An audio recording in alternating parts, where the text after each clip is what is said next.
Maulavi Muhammad Khalid Sajistani, the Assistant Director of City Services and Environmental Protection, along with artistical and technical employees, visited the bridge, Hangurha intersection to Qasaba Road, the Mazang to Kuritsangi, Mirwais Maidan, the Dana to Chehel Sutun, and Gulbagh Road construction projects in order to expedite efficiency and quality affairs. The Assistant Director of City Services insisted that these road construction projects have to be carried out in a standard manner and avoid unnecessary spending of national asset and opportunity loss. He mentioned earlier that road construction projects will be accomplished with honesty and without remiss because these ongoing projects are chronically scrutinized, and any recalcitrance in carrying out public utilities and infrastructure projects is unacceptable to Kabul Municipality's leadership. Mr. Sajistani expressed that the contracting corporations are accountable to accomplish the road construction works with high quality in accordance with the design in the specified time.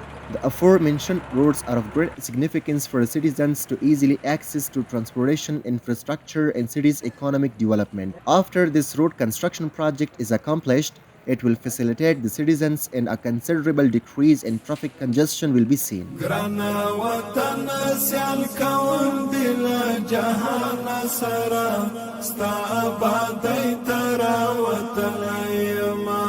ستا آبادی